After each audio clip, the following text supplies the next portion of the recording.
खनकपुर राज्य में सब तरफ खुशहाली थी। वहाँ का राजा भैरव सिंह अपनी प्रजा के प्रति बहुत वफादार और प्रेम भाव रखने वाला राजा था। उसी राज्य में एक परिवार रहता था जिसका मुखिया ख्याली चंद था। ख्याली चंद के 2 बेटे थे जिनकी चिंता हमेशा ही ख्याली चंद को सताती रहती थी कि उनके जाने के बाद वो अपना गुजारा कैसे करेंगे।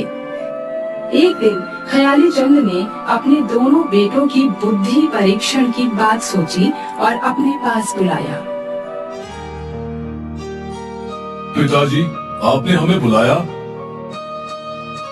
आओ बेटा, जैसा कि तुम दोनों जानते हो, अब मेरी सांसें कभी भी थम सकती हैं। तो आखिरी समय में चैन से मैं मर सकूं, इसलिए सोचा कि आप दोनों मेरे जाने के बाद अपनी बुद्धिमत्ता से जीवन यापन कर पाओगे या नहीं, मैं अपनी आंखों से ये देखना चाहता हूँ।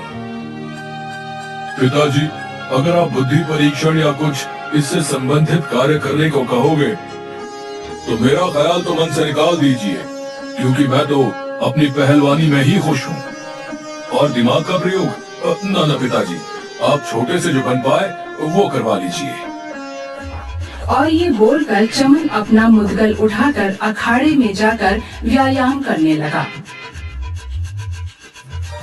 बेटा रोशन, चंदन तो पहलवानी कर अपना गुजारा कर लेगा, लेकिन तुम्हारा क्या होगा? पिताजी, आपका रोशन ही तो है जो आपका नाम रोशन करेगा। मैं कोई छोटे मोटे काम नहीं करने वाला, राजा का सलाहकार बनूंगा पिताजी। अरे तुम इतने बड़े बड़े सपने देखना बंद करो भाई, हैं? और कोई काम सीखना शुरू कर दो ताकि कल को कोई तुम्हें लड़की दे सके और तुम अपने परिवार का भरण पोषण कर सको, समझे? पिताजी, बनूंगा तो मैं सलाहकार ही, चाहे कुछ भी हो। अच्छा ठीक है, तो फिर दो अपनी बुद्धि का इम्तिहान, ताकि मुझे तसल्ली हो जाए कि तुम राजा भैरव सिंह के दरबार में सलाहकार बनने के लायक हो। हाँ पिताजी, जो आप बोलोगे मैं वो करूंगा। कहिए आप। तुम्हें अपनी बुद्धिमत्ता साबित करने के लिए 3 पड़ाव पार करने होंगे, जिसमें सबसे पहले किसी समझदार लड़की से शादी करनी होगी।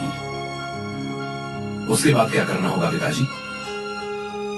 दूसरा पड़ाव पहला पड़ाव पार करने के बाद बताऊंगा, पहले इसे पूरा करो।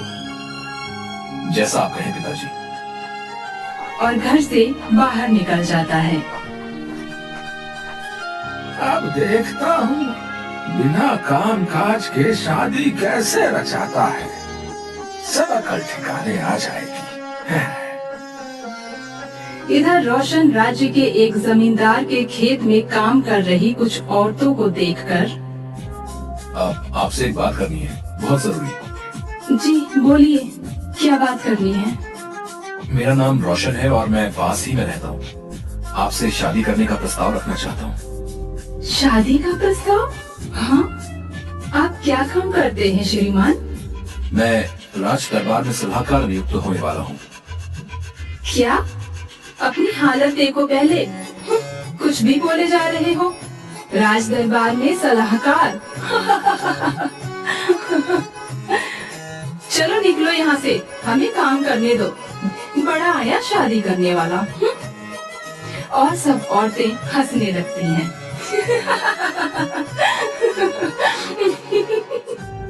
हाँ जा रहा हूँ, देखना सलाहकार तो बन के रहूंगा। गजब की बेइज्जती कर दी। अब क्या करूं? कुछ और सोचना पड़ेगा।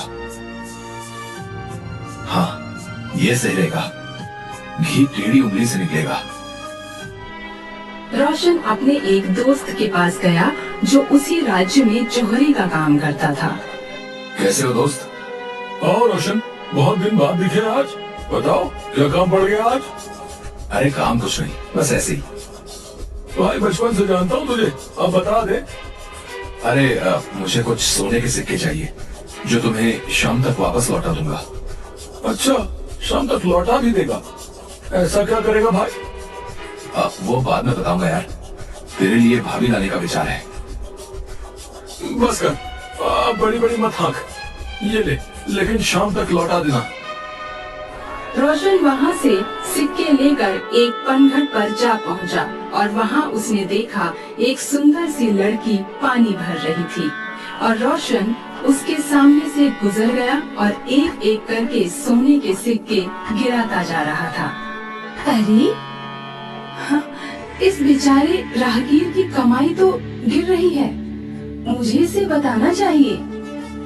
अरे अरे सुनो, आपके सिक्के तो गिरते जा रहे हैं। रोशन उसकी आवाज सुनकर अनसुना कर आगे बढ़ता रहा।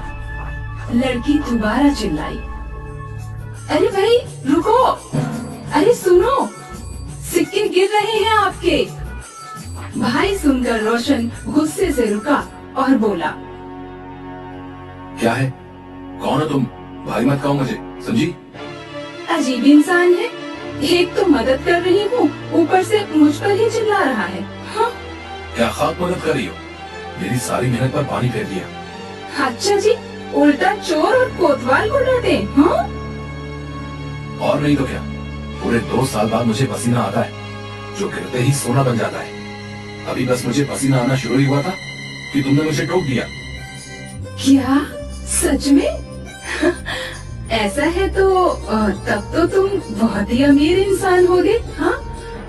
घर गृहस्थी सब बढ़िया होगा। हाँ? और नहीं तो क्या, अब जाने दो मुझे। कहीं ऐसा मत बोल देना कि मुझसे शादी कर लो। वैसे इतनी भी बुरी नहीं हूँ मैं, आप मुझसे शादी कर अपना घर बसा सकते हैं श्रीमान। नहीं नहीं, ऐसा नहीं हो सकता, मैं जा रहा हूँ। देखो, मैं तुम्हारी अर्धांगिनी बनकर रहूंगी, मुझे अपने साथ ले चलो। चुनकी तो मनचाही बात हो गई और दोनों ने मंदिर में जाकर शादी कर ली। उसके बाद अपनी पत्नी को लेकर वो घर आ गया। पिताजी देखो, आपके लिए बहू लाया हूँ। अरे अब तुझे लड़की कैसे मिल गई? आप इस घर में रहते हैं? आप तो बहुत बड़े धोखेबाज हो। आपने मुझसे कहा कि आप तो बहुत अमीर हो, सब कुछ है आपके पास। अरे भाग्यवान, तुम देखते जाओ, बहुत जल्दी मैं राज दरबार का सलाहकार बनने वाला हूँ। हाय, मैंने तो अपने कर्म फोड़ दिए, पता नहीं कब बनोगे आप सलाहकार। पिताजी, अब मेरा अगला पड़ाव क्या है?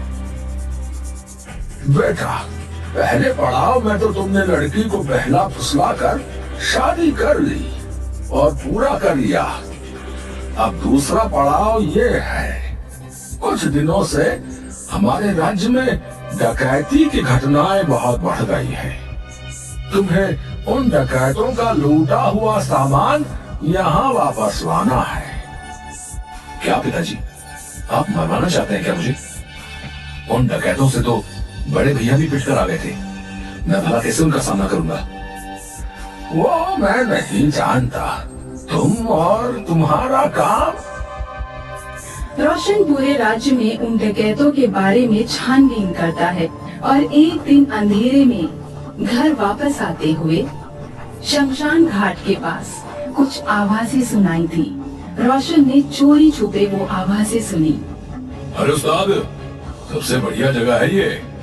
लूट का सारा सामान यहाँ सुरक्षित है, दिन हो या रात कोई नहीं भटकता यहाँ। सही कहा, भूत प्रेतों का डर तो लगा रहता है, लेकिन काम धंधा तो यहीं से चलेगा।